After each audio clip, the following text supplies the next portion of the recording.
Movie start होती है तो हम एक किंग को देखते हैं जो कि अच्छा किंग नहीं होता, क्योंकि उसने पावर की लालच में खुद को एक लड़की के हवाले कर दिया था। और वो कोई आम लड़की नहीं थी बल्कि ब्लैक ड्रैगन थी जो पावरफुल होने के साथ साथ खतरनाक भी थी। और इसका नाम दाजी था। और जब ये किंग यंग था तो इसे डार्क मैजिकल पावर्स की जरूरत थी, इसीलिए वो खुद ही दाजी के पास चला गया ताकि इसके बदले उसे बहुत सारी पावर्स मिल जाए। अब क्योंकि दाजी एक ब्लैक ड्रैगन थी इसीलिए कोई भी वॉरियर या फिर वेपन उसे हरा नहीं सकता था। लेकिन दाजी बहुत जालिम थी, उसने बहुत सारे बेकसूर लोगों को मार दिया था। उन्होंने बहुत सारे किंगडम्स पर अटैक भी किया था और लोगों को वो लूटते थे। इसके अलावा बहुत सारे लोगों को उन्होंने प्रिजनर बनाया हुआ था। जैसे एक ऑफिसर उनके महल में आता है तो यहाँ पर दाजी का बहुत ही भयानक रूप हम देख पाते हैं। उसकी बहुत सारी लंबी लंबी टेल्स थी और वो उस ऑफिसर को मारकर खा लेती है। इसी दौरान हम सिटी में से कुछ वॉरियर्स को आता हुआ देखते हैं और ये वॉरियर्स दाजी और किंग से लड़ने आ रहे थे, क्योंकि उनके कुछ इनविजिबल ट्राइब के लोग दाजी की कैद में थे। वो प्लान बनाते हैं कि कैसे दाजी और किंग को हराना है। उनकी हेल्प करने के लिए आ रहे थे उनके लीडर जो कि उनके मास्टर थे। इसके बाद ये सारे वॉरियर्स महल के पीछे जो एक काफी बड़ी टनल थी उसे पार करके किंग के महल में घुस जाते हैं। महल के अंदर एक फेस्टिवल मनाया जा रहा था, क्योंकि इनविजिबल कबीले के जो लीडर थे यानी प्रीस्ट उनको मारने की तैयारी की जा रही थी। दूसरी तरफ ग्रेट वॉरियर जैकी, उनके मास्टर और सभी वॉरियर्स उन इनविजिबल लोगों को छुड़ाने जाते हैं। ये लोग वहाँ पर पहुँच जाते हैं जहाँ पर इनविजिबल बच्चों और लोगों को कैद किया हुआ था। लेकिन ये लोग उन सलाखों को तोड़ नहीं पाते, क्योंकि इन सलाखों पर ब्लैक मैजिक किया गया था। यहाँ पर हम ये जान पाते हैं कि ग्रेट वॉरियर जैकी मैजिक भी कर सकता है और वो अपना मैजिक यूज करके इन सलाखों को तोड़ देता है। लेकिन उसके जादू करने की वजह से किंग का जो कमांडर था यानी जनरल, उसे इन लोगों के बारे में पता चल जाता है। इसीलिए वो इनके पास जाने के लिए निकलता है। इसके बाद महल के अंदर का सीन दिखाया जाता है। जिस प्रीस्ट को उन्होंने प्रिजनर बना के रखा हुआ था वो फ्यूचर देख सकते थे। अब यहाँ पर दाजी किंग को कहती है कि तुम अपना फ्यूचर देखो। तब प्रीस्ट की आंखों में किंग अपना फ्यूचर देखता है, जहाँ किंग को दिखाई देता है कि उसकी मौत नजदीक है और कोई तो ऐसा है जो उसे हराने वाला है। अब अपना ऐसा फ्यूचर देखकर किंग को काफी गुस्सा आ जाता है, इसीलिए वो अपने सोल्जर्स को ऑर्डर देता है कि प्रीस्ट की आंखें निकाल दी जाएं। उधर जैकी और उसके वॉरियर्स इनविजिबल ट्राइब के लोगों को बचाते हैं, लेकिन जब उनको किसी सेफ लोकेशन पर ले जाया जा रहा था तो इसी बीच किंग की आर्मी उन पर अटैक कर देती है। लेकिन तभी इनविजिबल ट्राइब के लोग जैकी के साथियों को वहाँ से कहीं और ट्रांसफर कर देते हैं। महल में प्रीस्ट को मारने की तैयारी की जा रही थी, लेकिन तभी उनके मास्टर वहाँ पर आ जाते हैं। उधर इनविजिबल लोग अभी भाग ही रहे होते हैं कि तभी जनरल भी वहाँ पर आ जाता है उन पर अटैक करने के लिए। अब यहाँ पर जैकी और उसका भाई वहीं पर रुकते हैं और बाकी सारे लोगों को वो वहाँ से भेज देते हैं। अब यहाँ पर जैकी अपने मैजिक से बीच की दीवार गिरा देता है। ऐसा करके वो जनरल और उसके लोगों को दूसरी तरफ कैद कर देता है। इस तरह वो इनविजिबल लोगों को बचा लेता है। महल में दाजी अपने खतरनाक रूप में आ चुकी थी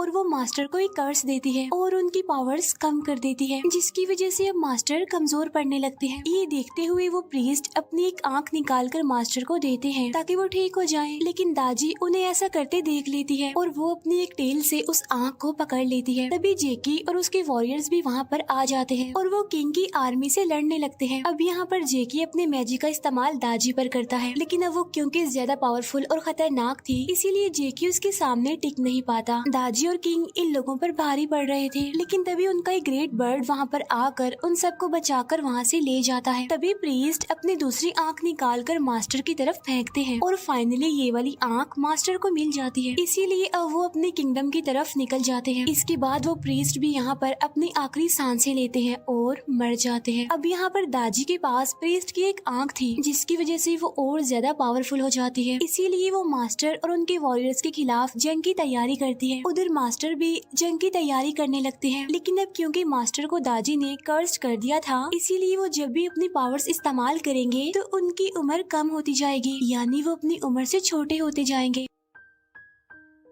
और सिर्फ यही नहीं बल्कि वो अपने पावर्स के बारे में भी भूलते जाएंगे। तो इसीलिए अब उनका सिर्फ एक ही मकसद था, स्वॉर्ड ऑफ लाइफ को हासिल करना, क्योंकि इसी पावरफुल तलवार की वजह से वो ब्लैक ड्रैगन यानी दाजी को मार सकते हैं। इसके बाद हम उन्हीं वॉरियर्स में जैकी को देखते हैं जो कि बचपन से ही उड़ सकता था, क्योंकि उसके पास बहुत सारी पावर्स होने के साथ साथ विंग्स यानी पंख भी थे। लेकिन पास्ट में हुए एक हादसे की वजह से वो उड़ने से डरता था और आज भी जब वो उड़ने की कोशिश करता है तो नाकामयाब हो जाता है। इसके बाद मास्टर जेकी को एक मैप देते हैं जिससे वो उस तलवार यानी स्वॉर्ड ऑफ लाइफ को ढूंढ सकते हैं और ये तलवार उन्हें 3 सन्स यानी 3 सूरज के मिलने से पहले हासिल करनी होगी। मास्टर जेकी को बताते हैं कि उस तलवार को कोई आम इंसान नहीं छू सकता, बल्कि उस तलवार को सिर्फ वही वॉरियर छू सकता है जिसे उस तलवार ने चुना होगा, और वो जो भी वॉरियर होगा तलवार हासिल करने के बाद वो गोल्डन ड्रैगन बन जाएगा और वो गोल्डन ड्रैगन ही उस तलवार का असली हकदार है और वही ब्लैक ड्रैगन यानी दाजी को मार सकता है। लेकिन अब क्योंकि जेकी एक ग्रेट वॉरियर था, इसीलिए वो खुद उस तलवार को ढूंढने का डिसाइड करता है। तो इस बात के लिए मास्टर मान जाते हैं और उसे कहते हैं कि हाँ ठीक है, तुम जा सकते हो, लेकिन तुम्हें अपने साथ बहुत सारी पावर्स लेकर जानी पड़ेंगी। और उनके गार्डन का जो पानी था जिसका नाम स्प्रिंग ऑफ लाइफ था, उसमें से मास्टर एक एग बाहर निकालता है और उस एग में से नेजा नाम का एक क्यूट सा बच्चा बाहर आता है और ये बच्चा ही जेकी के सफर का साथी होगा। इसके अलावा मास्टर जेकी को उसके सफर के लिए 3 मिस्टीरियस गिफ्ट देते हैं और ये तीनों गिफ्ट्स उसके सफर में उसकी हेल्प करेंगे। इसके बाद जेकी उस तलवार की तलाश में निकल जाता है। अब जेकी को चलते चलते काफी टाइम गुजर जाता है, लेकिन उसे अभी तक तलवार का कोई क्लू नहीं मिलता। फिर मास्टर के दिए 3 तोहफों में से एक बाहर निकलता है जो असल में एक आँख का छोटा सा पौधा था और वो जेकी को लीड करता है कि उसे किस तरफ जाना है। जैसे उस डेजर्ट में ये लोग आगे बढ़ते हैं तो इनके पीछे काफी बड़ा सेंटीपीड मॉन्स्टर लग जाता है और वो इन तीनों यानी जेकी, नेजा और पौधे पर अटैक कर देता है। और अब वो सेंटीपीड नेजा और पौधे को मारने ही लगता है कि तभी जेकी उस सेंटीपीड मॉन्स्टर को मार डालता है। इसी दौरान नेजा जेकी का जो दूसरा गिफ्ट होता है उसे चुरा लेता है और उसे खोलता है और उसमें से क्यूट सा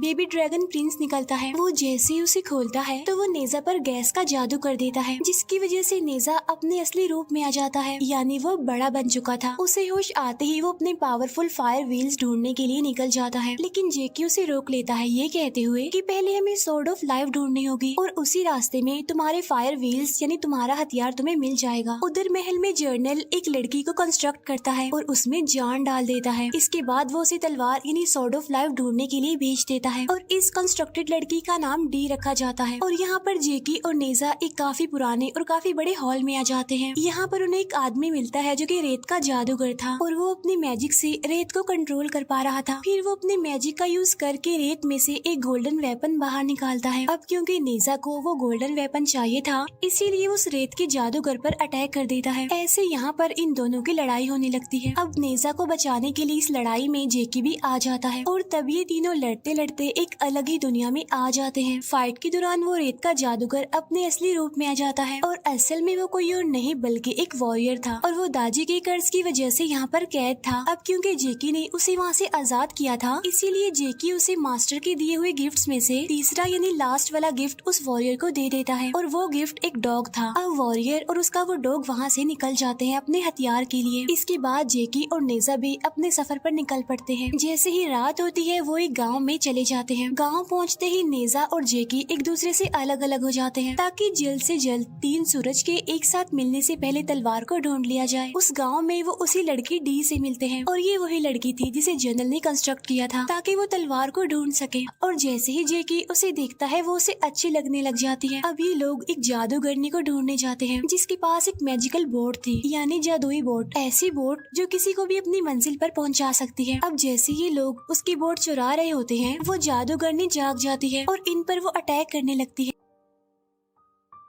लेकिन जेकी, नेजा और वो लड़की डी वहाँ से भाग जाते हैं। वो उसकी बोट भी चुराने में कामयाब हो जाते हैं और वहाँ से निकल जाते हैं। अब ये बोट उन्हें उनकी मंजिल तक पहुँचाने वाली थी। बोट में वो लड़की डी तलवार की बातें करने लगती है। तब ये सुनकर नेजा को काफी गुस्सा आता है और वो काफी हैरान भी रह जाता है, इसीलिए वो उसे मारने जाता है। लेकिन तभी वो ड्रैगन प्रिंस जादुई गैस नेजा पर छिड़कता है जिसकी वजह से नेजा बेहोश हो जाता है और वो दोबारा से बच्चा बन जाता है। जेकी और वो लड़की डी अपने सफर को एंजॉय कर रहे थे, लेकिन जब जर्नल को इस बात का पता चलता है तो वो डी की मेमोरी ले लेता है जिससे डी तलवार के बारे में भूल जाती है, क्योंकि जर्नल को सिर्फ तलवार की लोकेशन चाहिए थी जो कि उन्हें मिल गई थी। तभी जेकी को पता चलता है कि ये बोट समंदर के बिल्कुल बीचों बीच से जा रही है, इसीलिए वो सिचुएशन के बारे में प्लांट से पूछता है, जिस पर वो पौधा कहता है कि बेबी ड्रैगन प्रिंस ही इस बोट को कंट्रोल कर पा रहा है क्योंकि वो अपने घर जाना चाहता है। अब ड्रैगन प्रिंस अपने फादर को बुलाने के लिए गाना गाने लगता है, इसीलिए ड्रैगन प्रिंस के फादर ड्रैगन किंग भी अपने बेटे की आवाज सुन लेते हैं, इसीलिए वो एक जायंट ऑक्टोपस को अपने बेटे और नेजा को वापस लाने के लिए भेजता है। फिर वो ऑक्टोपस उन दोनों को सी पैलेस में ले आता है। तभी ये देखकर जेकी भी उनके पीछे पीछे चला जाता है। यहाँ सी पैलेस में आकर पता चलता है कि नेजा के जो फायर व्हील्स थे वो इसी समंदर के राजा यानी ड्रैगन किंग ने अपने पास रखे हुए थे और इसीलिए तो नेजा ने ड्रैगन प्रिंस को अपने पास रखा हुआ था। अब यहाँ पर नेजा ड्रैगन किंग से अपने फायर व्हील्स मांगता है, लेकिन किंग उसे फायर व्हील्स लौटाने से मना कर देता है, बल्कि वो अपने गार्ड से नेजा पर अटैक करवा देता है। लेकिन यहाँ पर नेजा उन सब से लड़ता है, लेकिन लड़ाई के बाद ड्रैगन किंग उसे वो फायर व्हील्स दे देते हैं, जिसकी वजह से वो अपने असली रूप में आ जाता है। उसे बहुत सारी पावर्स मिल जाती हैं और इसके बदले में नेजा भी बेबी ड्रैगन प्रिंस को किंग के हवाले करता है। इसके बाद नेजा अपने रास्ते पर चल पड़ता है। जेकी और डी बोट की मदद से एक सिटी में एंटर करते हैं, लेकिन वो सिटी तो पूरी तरह से डिस्ट्रॉय हो चुका था। वहाँ पर ऐसा लग रहा था कि जैसे टाइम रुक गया हो, लेकिन उसे एक जगह मिलती है जहाँ पर तलवार होने का साइन था। इसीलिए जेकी अपनी पूरी पावर्स लगाकर उस जगह को तोड़ देता है। इसकी वजह से काफी बड़ी लाइट पैदा होती है और बाद में एक स्ट्रक्चर ओपन होता है और उसी में से वो तलवार यानी स्वॉर्ड ऑफ लाइफ बाहर आती है। तभी ये देखकर वो दोनों काफी खुश हो जाते हैं, लेकिन तभी वहाँ पर जर्नल और उसकी पूरी आर्मी आ चुकी थी। यहाँ पर डी जेकी को सारी बात बता देती है, जिसकी वजह से जेकी को काफी गुस्सा आ जाता है। इसीलिए वो जर्नल पर अटैक कर देता है। यहाँ पर उन दोनों की काफी फाइट होती है, लेकिन बाद में वो जेकी को पकड़ लेते हैं और प्रिजनर बना लेते हैं। और जैसे ही जर्नल के लोग उस तलवार को टच करते हैं तो वो राख में बदल जाते हैं। अब क्योंकि डी भी जेकी को पसंद करने लगी थी, इसीलिए उसकी जान के बदले वो उस तलवार को निकालती है, क्योंकि वो तो एक पुतला ही थी, उसके ऊपर तलवार का कोई असर नहीं होता। अब तलवार के आसपास काफी बड़ी बड़ी रिंग्स थी, जिसकी वजह से तलवार निकालते ही वहाँ पर एक काफी बड़ा ब्लास्ट हो जाता है, जिसमें उस जर्नल के बहुत सारे लोग मारे जाते हैं। लेकिन साथ साथ उस तलवार यानी स्वॉर्ड ऑफ लाइफ की पावर्स भी चली जाती हैं। जेकी को उसके पंख वापस मिल जाते हैं और अब वो उड़ सकता था, इसीलिए वो डी को बचाता है। लेकिन जैसे ही सूरज निकलता है, डी एक पुतले में बदल जाती है। ये देखकर जेकी को काफी गुस्सा आ जाता है, इसीलिए वो उसे वहीं पर छोड़कर उस तलवार को लेकर अपने किंगडम में आने के लिए निकलता है। लेकिन तभी वो दिखता है कि तीनों सूरज मिलने वाले हैं, इसीलिए वो काफी जल्दी से वहाँ से निकलने लगता है। उसे रास्ते में नेजा भी मिल जाता है और वही वॉरियर यानी रेत का जादूगर भी मिल जाता है। यहाँ पर वो वॉरियर अपना हथियार हासिल कर चुका था। अब ये तीनों किंगडम के लिए निकल जाते हैं। यहाँ किंगडम में हम देखते हैं कि किंग और दाजी के लोगों ने उन सारे वॉरियर्स और उनके शहर पर अटैक कर दिया है। यहाँ पर मास्टर भी जैसे जैसे अपनी पावर्स इस्तेमाल कर रहे थे, उनकी उम्र कम होती जा रही थी और वो ये भी भूलते जा रहे थे कि जादू को कैसे यूज करना है। अब इस सिटी को डिस्ट्रॉय करने के लिए किंग की पूरी आर्मी आ जाती है, लेकिन तब तक जेकी, नेजा और वो वॉरियर भी वहाँ पर आ जाते हैं और वो किंग की आर्मी से लड़ने लगते हैं। इसी लड़ाई में वो जनरल को भी मार देते हैं, लेकिन दाजी उन्हें दोबारा जिंदा करती है और खतरनाक जायंट मॉन्स्टर में बदल देती है। और अब ये तीनों ग्रेट वॉरियर्स उस जायंट मॉन्स्टर से मुकाबला करते हैं, लेकिन वो जायंट मॉन्स्टर काफी ज्यादा पावरफुल था, इसीलिए वो इन तीनों पर भारी पड़ने लगता है। इसके बाद वो मॉन्स्टर इन लोगों के कमांडर को भी मार डालता है, लेकिन कमांडर मरने से पहले जेकी के भाई को कहता है इस तलवार को गार्डन का पानी यानी स्प्रिंग ऑफ लाइफ में लेकर कूदने को कहता है, क्योंकि इसी तलवार की पावर्स वापस आ सकती थी। वो मास्टर अब छोटे बच्चे बन गए थे और उन्हें कुछ भी याद नहीं था। इस बात का फायदा उठाकर दाजी उन्हें अपने पास कैद कर लेती है। उधर वो तीनों भी उस जायंट मॉन्स्टर से लड़ रहे होते हैं, लेकिन तभी जेकी का भाई स्प्रिंग ऑफ लाइफ में वो तलवार लेकर कूद जाता है। लेकिन जब वो बाहर आता है तो वो गोल्डन ड्रैगन बनकर बाहर आता है, यानी तलवार ने इससे ही चुना था। उसके पास अब बहुत सारी पावर्स थी और अपनी पावर्स को यूज करते हुए वो उस जायंट मॉन्स्टर का खात्मा कर देता है। अब वो इतना ज्यादा पावरफुल बन चुका था कि वो अपने पूरे शहर को उठा लेता है और किंग और दाजी पर अटैक करने के लिए निकल जाता है। उधर किंग और दाजी के पास मास्टर भी थे, जो कि अब छोटे से बच्चे बन गए थे। साथ साथ किंग भी ब्लैक ड्रैगन बन चुका था और वो इंतजार कर रहा था कि कब वो वॉरियर्स उन पर अटैक करेंगे। इसी के साथ ही मूवी यहीं पर एंड हो जाती।